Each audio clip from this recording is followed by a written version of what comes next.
혹시 학창 시절에 예고하지 않은 시험을 보신 적이 있으십니까? 이제 선생님이 이제 교실에 들어와서 이런 거죠. 자, 책상 위에 책 다 집어넣고 위에 필기구만 남겨놓고 다 넣으세요. 이제 갑자기 이러는 거예요. 그러면 이제 괜시리 긴장이 되죠. 저 선생님은 왜 갑자기 시험을 볼까?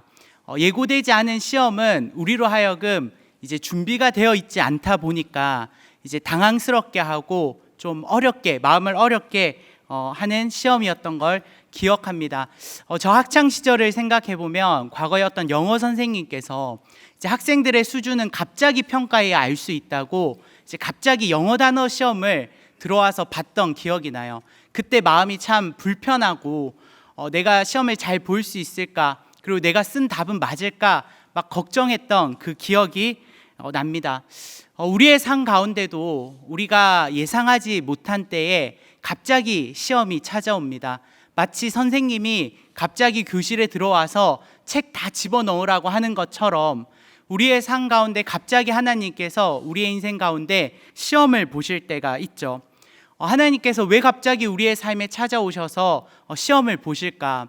우리가 준비되어 있는지 준비되어 있지 않은지를 이제 보시려고 하시는 건데, 아마도 이제 말씀을 토대로 우리가 추측해 보건대 아마 우리에게 축복을 주시기 위해 축복받을 준비가 되어 있는지, 그리고 우리의 마음의 중심은 하나님께 온전히 향해 있는지를 아마 확인하시기 위한 것이 아닐까 하는 생각을 합니다. 근데 갑자기 찾아온 이 시험이 달가운 사람은 없겠죠. 대체적으로 갑자기 온 시험은 우리의 마음을 불편하게 하고 잔잔한 우리의 마음 가운데 던져진 돌과 같이 우리의 마음을 요동치게 합니다. 그러나 하나님께서 주시는 시험은 사단이 주는 것과는 달라서 우리를 계속해서 불편하게 하는 것이 아니라 결국에는 은혜의 자리로, 하나님께서 나를 시험하시는 것이 나를 괴롭히려고 하시거나 나를 힘들게 하시려고 하는 것이 아니라 나를 사랑하셔서 나에게 인생 가운데 은혜 주시기 위해 이 시간들을 허락하셨구나를 깨닫게 하는 시간으로 바뀌는 것을 우리는 경험하게 되죠. 오늘 아브라함도 하나님께 그런 시험을 받고 있는 겁니다. 아브라함이 너무 사랑하고 정말 어렵게 얻었던 아들을 하나님께서 갑자기 대뜸 바치라고 하셔요. 그냥 바치라고 하는 것도 아니고 번제로 바치라고 하는데 아브라함의 마음이 얼마나 어려웠겠습니까? 그러나 그 가운데서 아브라함이 믿음으로 순종하고 믿음을 가지고 나아가자 결국에는 그 시험의 불완전한 상태에 머무는 것이 아니라 더 큰 은혜의 자리, 여호와 일의 시간으로 넘어가는 것들을 보게 됩니다. 저는 오늘 말씀을 통해 혹시나 갑작스럽게 찾아온 시험으로 마음이 좀 어렵거나 마음이 어수선한 분들이 있다면 오늘 말씀을 통해 여호와 일의 시간, 은혜의 시간을 바라보며 소망을 가지는 시간이 되기를 우리 주님의 이름으로 축복합니다. 말씀을 통해 세 가지를 살펴보기를 원하는데요. 시험을 넘어 우리 여호와 일의 은혜를 경험하려면 어떻게 해야 될까? 첫 번째로 우리는 믿음으로 말씀에 순종해야 합니다. 믿음으로 말씀에 순종하는 삶을 살아갈 때 우리는 시험을 넘어설 수 있어요. 오늘 말씀 2절을 보게 되면 하나님께서는 아브라함에게 사랑하는 독자 이삭을 바치라고 합니다. 창세기 22장 2절을 보게 되면 사랑하는 독자 이삭을 바치라고 하는데, 그냥 바치라고 하지 않고 뭘로 바치라고 해요? 번제로 바치라고 해요. 이 번제로 바치라고 하는 것은 그냥 단순히 죽이라는 것이 아니라 그 속에 있는 내장을 다 끄집어내고 손질하고 가죽을 벗기는 작업을 거쳐서 이삭을 죽이라고 말씀을 하신 거예요. 그러니까 아브라함의 마음이 사실 참 어려워질 수 있는 도전을 하나님께서는 하신 거죠. 이 말이 아브라함에게 참 불편했을 법도 한데 아브라함은 이 말씀 가운데 순종하는 모습을 보입니다. 그리고 끝끝내 그 이삭을 하나님께서 말씀하신 모리아 땅으로 데려가 산에 이르러 번제로 바치는 모습을 보입니다. 창세기 22장 9절을 보게 되면 아브라함이 이삭을 결박해서 제단 나무 위에 놓습니다. 그러니까 이제 진짜 제사 제물로 바치려고 하는 거죠. 그리고 10절을 보게 되면 칼을 잡아서 그 아들을 잡으려고 하는 모습을 보입니다. 진짜 아브라함은 이삭을 죽여야겠다고 생각을 한 거예요. 하나님께서 하라고 하시니까 믿음으로 하기 힘든 일을 순종하려고 애를 쓰고 있는 것이죠. 이것이 아브라함에게 어떻게 가능했을까? 가장 소중한 것을 죽여야 하는, 놓아야 하는 그 상황 속에서 아브라함은 하나님의 말씀을 어떻게 순종할 수 있었을까? 히브리서 기자는 이것이 믿음으로 가능했다고 이야기합니다. 히브리서 11장 17절을 보게 되면 아브라함은 시험을 받을 때 무엇으로 이삭을 드렸다고 해요? 믿음으로 이삭을 드렸다고 해요. 그러니까 그냥 아브라함이 아무 대책 없이 이삭 번제로 바치라는 말씀 가운데 이삭을 죽이려고 한 것이 아니라 하나님에 대한 확실한 믿음이 있었던 거죠. 그래서 하나님께 이삭을 바치더라도 하나님께서는 이삭을 죽은 채로 그냥 두지 않을 거라는 믿음이 있었던 겁니다. 히브리서 11장 19절을 보게 되면 이 아브라함의 믿음이 어떠한 믿음인지를 명확하게 표현하고 있습니다. 한번 같이 읽어볼까요? 자, 시작. 그가 하나님이 능히 이삭을 죽은 자 가운데서 다시 살리실 줄로 생각한지라.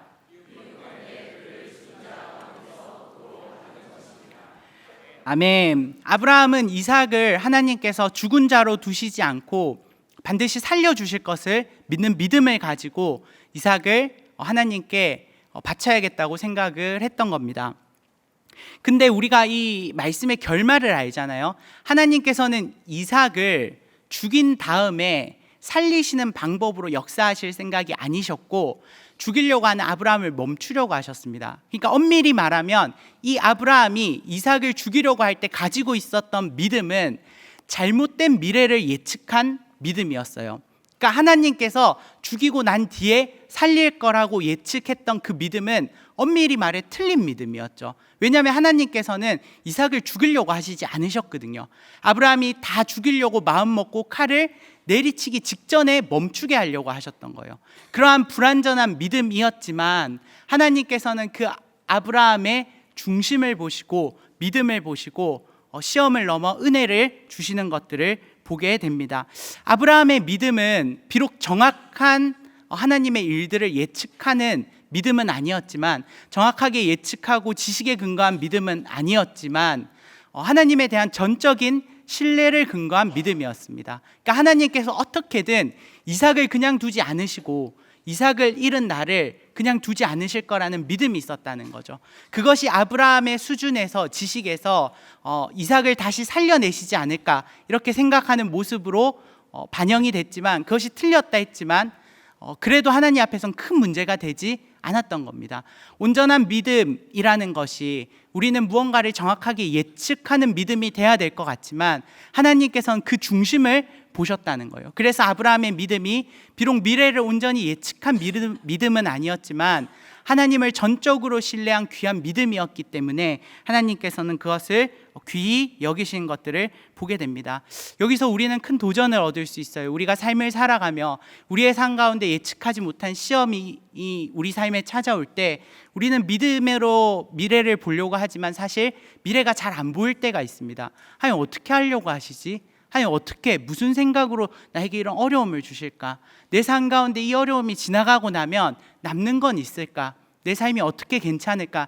이러한 걱정을 할 때에 하나님께서는 그러한 걱정을 넘어선 믿음을 우리가 가지기를 원하신다는 거죠. 내가 어떻게 될지 정확히는 모르겠지만 하나님은 나를 그냥 두지 않으실 거야. 하나님은 나를 그냥 울면서 아들 죽인 채로 아브라함이 울도록 두지 않으실 거야 라고 아브라함이 믿음을 가졌던 것처럼 우리도 하나님을 향한 그러한 믿음을 가지고 하나님을 바라보기를 원하신다는 거죠.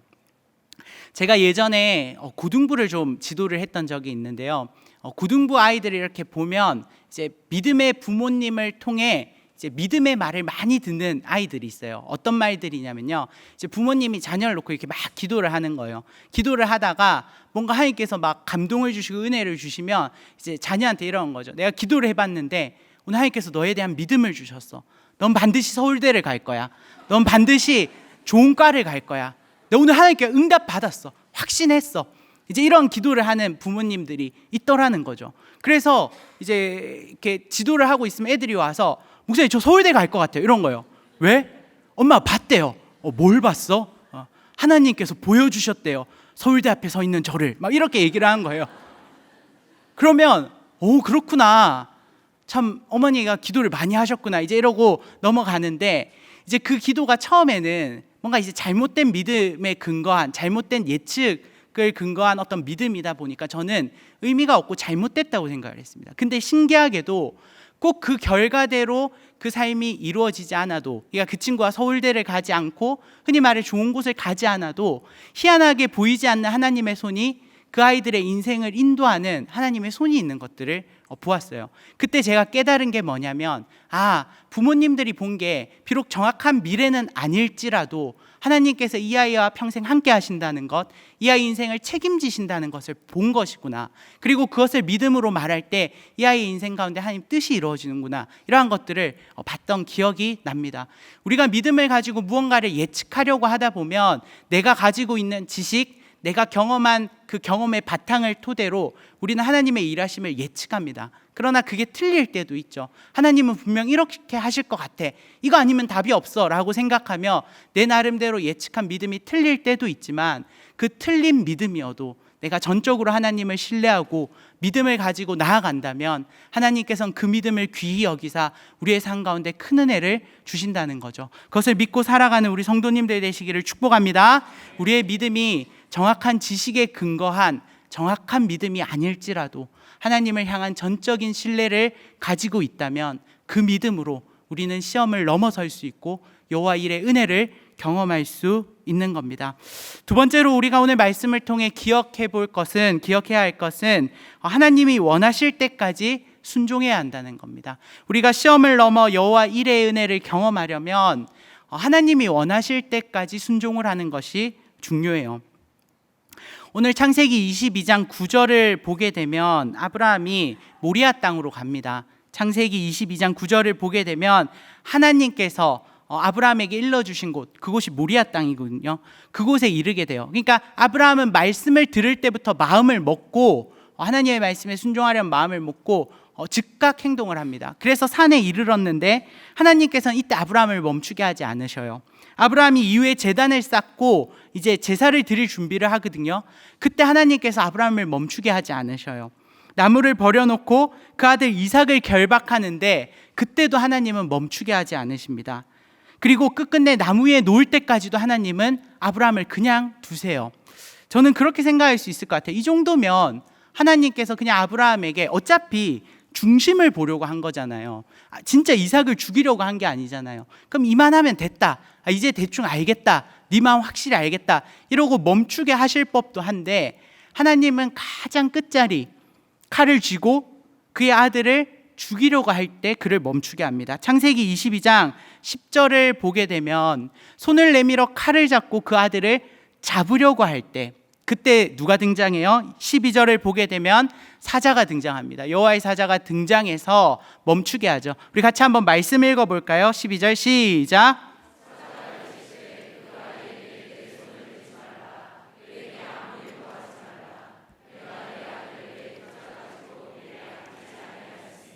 내가 이제야 내가 하나님을 경외한 줄을 아노라. 아멘. 하나님께서 사자를 보내셔서 아브라함이 칼을 잡고 이삭을 죽이려 하는 그 순간에 멈추게 하십니다. 그러니까 하나님께서 정해놓으신 때가 있다는 거예요. 하나님께서 이만하면 됐다라고 정해놓으신 그 때가 있다는 거죠. 근데 그 때를 우리가 정하는 것이 아니라 하나님께서 정하시는 거예요. 아브라함이 모리아산에 이르러 칼을 잡기 전까지는 하나님의 뜻을 알지 못했습니다. 하나님께서 나로 하여금 정말 이삭을 죽이게 하실까?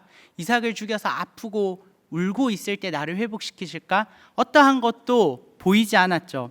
그러나 칼을 잡고 정말 하나님이 원하시는 그 지점까지 순종하며 나아가자 하나님께서는 아브라함을 멈춰 세우시고 여호와 일의 은혜를 깨닫게 하시는 것들을 보게 됩니다. 우리는 우리의 순종의 시간을 우리가 정하려고 할 때가 있습니다. 하나님, 제가 한 3일 금식기도 할게요. 응답해 주셔야 돼요 라고 내가 정하는 거죠. 하나님, 제가 한 40일 작정 새벽기도 할 테니까 40일 끝나기 전까지는 응답하셔야 돼요.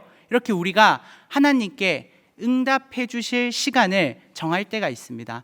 우리 하나님께서는 은혜가 많으시고 인자하시고 또 마음이 넓으셔서 때로 우리가 정해진 기한 내에 응답을 해 주실 때도 있지만, 때로는 하나님께서 우리에게 원하시는 어떠한 기간까지 우리가 묵묵히 참고 순종하며 하나님의 때를 기다리기를 원하실 때도 있어요.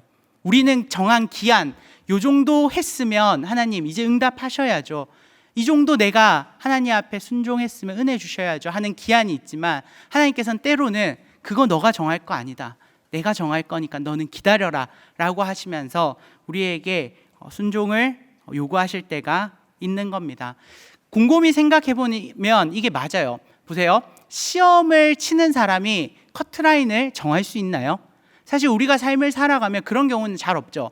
예를 들어 우리가 운전면허 시험을 보는데 80점이 통과라고 했을 때 내가 한 30점 나왔단 말이에요. 근데 내가 운전 진짜 열심히 했고 잘했고 이 정도는 괜찮은 것 같은데 30점이면 면허증 주셔도 되는 거 아니에요? 라고 말할 수 없다는 거죠. 커트라인은 시험을 치게 하는 그 주체가 정하는 겁니다. 우리의 인생 가운데 하나님께서 시험을 주시면 시험이 끝나는 때는 하나님이 정하셔요. 우리의 믿음의 분량이 차고 하나님의 은혜가 내 삶 가운데 충만해질 그때를 하나님께서 보시고, 그때에 하나님께서는 우리에게 은혜를 허락하신다는 거죠. 우리는 그것을 기억할 필요가 있습니다. 내가 정한 시일 내에 하나님께서 응답하지 않으셨다고 우리는 마음 상하면 안 돼요. 하나님께서는 하나님의 때에 가장 좋은 때에 은혜를 주시기 때문이죠. 달리기를 할 때 이렇게 생각해 볼 수 있습니다. 내가 달리기 할 때 아무리 빨리 뛰고 열심히 뛰고 전속력을 다해 뛰어도 결승전까지 가지 않으면, 결국 경기가 정해놓은 골까지 가지 않으면 우리의 앞서 열심히 달리는 것들은 무의미하죠. 하나님 앞에 우리가 순종하고 믿음을 가지고 살아갈 때 우리는 끝까지 하나님이 원하시는 그때까지 순종하며 나아가는 것이 필요합니다. 하나님을 바라보고 모든 주권이 하나님께 있음을 인정하고, 하나님께서 나에게 됐다, 이제 그만하면 됐다, 너무 고생했다, 이제 그만 기도하고 그만 나에게 간구해도 된다라고 하실 때까지 우리는 믿음을 가지고 계속해서 하나님 믿는 믿음을 가지고 삶을 살아낼 필요가 있다는 거죠. 사랑하는 성도님들, 우리의 삶 가운데 주어진 시험 가운데 우리는 시험이 끝나야 될 때를 내가 정하고 있지 않습니까? 이제 이만하면 그만해야죠 하나님 이라는 태도로 시험을 주최하고 계신 하나님께 우리가 따지거나 우리가 하나님께 그것을 묻고 있지는 않습니까? 때로는 하나님 앞에 묵묵히 하나님의 때를 기다리며 하나님의 뜻이 있겠지라고 하는 믿음을 가지고 기다리는 것이 필요합니다. 그러할 때 우리는 시험을 넘어설 수 있습니다. 시험이 끝나는 시간까지 우리는 애써 수고하고 순종하며 주님 바라보며 나아갈 때 우리의 시험은 끝나고 여호와 이레의 은혜를 만나게 되는 것입니다. 그러한 은혜를 경험하는 우리 성도님들 되시기를 축복합니다. 마지막 세 번째로 우리가 말씀을 통해 기억해야 하는 것은, 시험을 넘어 여호와 이레의 은혜를 경험하려면 끝까지 하나님의 말씀을 듣고 순종해야 합니다. 끝까지 하나님의 말씀을 들어야 돼요. 하나님의 말씀을 잠깐 듣고 끝나는 것이 아니라 정말 하나님께서 끝나게 하실 때까지 우리는 하나님의 음성에 민감해야 합니다. 오늘 본문 11절을 보게 되면, 창세기 22장 11절을 보게 되면 여호와의 사자가 아브라함을 다급하게 부르죠. 두 번이나 불러요. 아브라함아, 아브라함아. 마음이 급했던 것 같아요. 아브라함이 진짜 칼을 내리칠까 봐 다급했던 것 같아요. 근데 이제 저는 이런 생각을 하거든요. 만약 아브라함이 칼을 딱 쥔 순간 이제 진짜 나 하나님 앞에 온전히 순종해야지 하는 마음에 그냥 귀 기울이지 않고 그냥 칼을 휘둘렀다면, 사자가 안 돼! 이러는데 그 칼을 그냥 내리쳤다면 그러면 어떻게 됐을까? 사자가 아브라함아 죽이면 안 되는데? 라고 하는데 아브라함은 저는 순종해서 죽였는데요? 라고 하면 분위기가 참 이상했겠다. 물론 이제 코미디 같은 말이지만 저는 그럴 수 있다고 생각합니다. 아브라함이 직전까지 하나님의 말씀을 안 들은 게 아니잖아요. 분명 아브라함이 마지막 들은 하나님의 말씀은 뭐였어요? 이삭을 죽이라는 거였잖아요. 그럼 아브라함은 그냥 끝까지 순종하는 마음으로 더 이상 하나님의 말 안 듣고 칼을 휘둘렀어도 됐을 수도 있죠. 근데 아브라함은 그러지 않았어요. 끝까지 하나님 앞에 귀를 기울이고 있었습니다. 그렇기 때문에 마지막의 순간에 멈추라고 하는 사제의 말도 들을 수 있었던 거죠. 우리도 이것에 교훈을 얻을 필요가 있습니다. 우리는 삶을 살아가면서 날마다 하시는 하나님의 말씀에 귀 기울이지 못하고 과거에 받았던 은혜에 집중하여 그것을 통해 삶을 살아내면 잘 사는 삶이라고 생각을 합니다. 물론 맞을 수도 있지만 때로는 하나님께서 이제 그 방향 아니야, 이제 그렇게 사는 것을 넘어서 너 인생에 새로운 도전을 내가 줄 거야 라고 하시는데 여전히 과거에 머물면서 아니요 이렇게 살 거예요 라고 생각하며 하나님의 말씀을 듣지 못하고 칼을 휘두르는 아브라함처럼 우리는 행동할 수 있다는 거죠. 저는 만약 아브라함이 그랬으면 순종하려는 마음을 가지고 불순종한 모습이라고 생각을 합니다. 아브라함이 만약 하나님의 말씀을 끝까지 듣지 않았다면 순종하려는 마음을 가지고 불순종을 했을 것이다. 우리는 그런 마음을 가지고 살 수 있어요. 하나님이 나에게 주시는 새로운 마음이 있는데 내가 과거의 말씀에 매여서 그 말씀에 순종한다고 살아가다 보면 하나님의 뜻을 거스르는 삶을 살아갈 수 있다는 거죠. 우리가 잘 아는 대표적인 사람이 누굽니까? 신약시대에 나오는 바리새인과 서기관들 아닙니까? 그 사람들 중에 물론 나쁜 의도를 가지고 사람에게 보이려고 율법을 잘 지키려고 했던 사람들도 있겠지만 정말 하나님 말씀을 잘 지키려고 하는 순수한 마음이 있는 사람들도 있었을 텐데 그들이 어두웠던 이유가 뭡니까? 새 시대에 오신 예수님, 하나님께서 말씀하신 새 언약을 그들이 듣지 않은 거예요. 과거의 언약에 머물러서 예수님을 핍박하고 진짜 살아가야 될 삶의 모습을 추구하지 못한 채 과거의 삶을 계속 살아가면서 잘 살아간다고 착각했던 거죠. 이러한 실수를 우리도 언제든 범할 수 있는 겁니다. 우리가 계속해서 내가 10년 전에 이런 은혜를 받았는데 말이야, 내가 과거에 이러한 은혜를 받았는데 말이야, 이러한 말들을 계속하고 있다면 우리는 우리의 신앙을 돌아봐야 돼요. 오늘날 하나님은 아니 이제 그만해, 이제 그만하고 이렇게 살아야 돼 라고 말하고 계신데 나는 그 말 듣지 않고 나는 오늘도 하나님 위해 사는 거야 하면서 다른 길을 가고 있지는 않은가, 하나님의 뜻을 거스리는 삶을 살고 있지는 않은가 돌이켜볼 필요가 있다는 거죠. 제가 길을 잘 못 찾습니다. 그래서 저는 운전을 한 지 10년이 넘었는데도 또 일정 대용도 있는데 꼭 차를 타면 내비게이션을 켜요. 내비게이션을 켜고 잘 아는 곳이어도 꼭 내비게이션 찍고 갑니다. 근데 이제 제가 내비게이션을 이제 계속 쓰면서 느낀 게 이제 오랜만에 가는 길 중에 길이 많이 바뀐 경우들이 있는 걸 봐요. 추측컨대 이제 기존 길 중에 뭐 공사한다, 뭐 한다 또는 너무 막힌다 해서 기존 길을 추천하지 않고 더 빠른 새로운 길이 생겨서겠죠.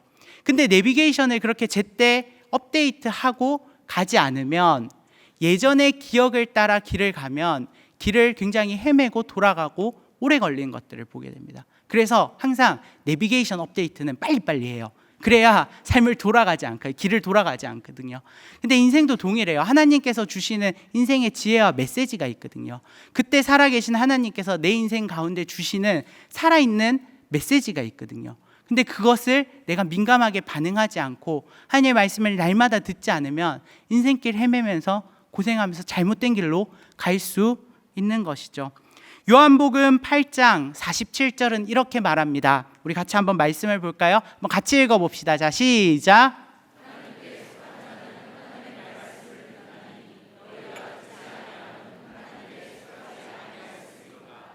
아멘. 하나님께 속한 자는 하나님의 말씀을 날마다 들어야 한다고 성경은 이야기합니다. 하나님의 말씀을 듣고 살아가면 항상 하나님께서 주시는 지혜와 또 은혜의 지점까지 갈 수 있는 길이 보여요. 그러나 하나님의 말씀을 듣지 않고 내 생각에 매몰되어서 과거에 주셨던 은혜에 머물러 있으면서 내가 길을 찾아가면 잘못된 길로 가고 하나님의 뜻을 거스르는 삶을 살 수 있는 겁니다. 사랑하는 성도님들, 우리는 날마다 주시는 하나님의 말씀을 들어야 합니다. 그래야 내 삶 가운데 주어진 어려운 시험을 넘어설 수 있습니다. 내 삶 가운데 내 마음을 어렵게 하는 그 시험의 자리에서 벗어나 새로운 하나님의 은혜의 자리, 여호와 일의 은혜의 자리로 이룰 수 있는 거죠. 나는 오늘 하나님의 새로운 말씀을 듣고 있습니까? 나를 이제 그 자리에 두지 않기를 원하시는, 나로 하여금 과거의 자리에 두지 아니하시고 정말 은혜의 자리로 옮기기 원하시는 그 하나님의 음성을 기억하시고 오늘도 하나님께 집중하여 나아가는 성도님들의 삶이 되기를 축복합니다. 말씀을 마무리하려고 합니다. 성도님들 삶을 살아가다 보면 갑작스럽게 찾아오는 시험이 내 마음을 참 어렵게 할 때가 있습니다. 나 하나님 앞에서 참 잘 살아가고 있는 것 같은데 내가 무엇을 잘못했다고 하나님께서는 내 인생 가운데 시험을 주실까? 예측하지 못한 시험이 내 인생의 모든 평화를 깨트리는 것 같고 내 마음에 어려움을 줄 때 우리는 무엇을 바라봐야 하는가? 하나님을 바라보며 하나님을 향한 전적인 신뢰를 가지고 하나님을 바라보는 것이 필요합니다. 그리고 하나님의 때를 기다리는 거예요. 하나님께서 이 시험을 멈추게 하실 때까지 나는 믿음을 가지고 순종하고 나아가는 거죠. 그리고 하나님께서 오늘 나에게 새롭게 말씀하시는 말씀에 귀 기울이며 하루하루 버티듯 견디듯 살아내다 보면 하나님께서는 우리를 삶을 살아갈 수 있는 힘을 주실 뿐만 아니라 시험의 자리에서 건져주셔서 은혜의 자리 예비하시고 날 위해 준비해 놓으신 그 은혜의 자리로 인도하여 주실 줄 믿습니다. 그 믿음 가지고 하나님 바라보며 오늘도 승리하고 또 한 주간의 삶도 승리하는 성도님들 되시기를 축복합니다.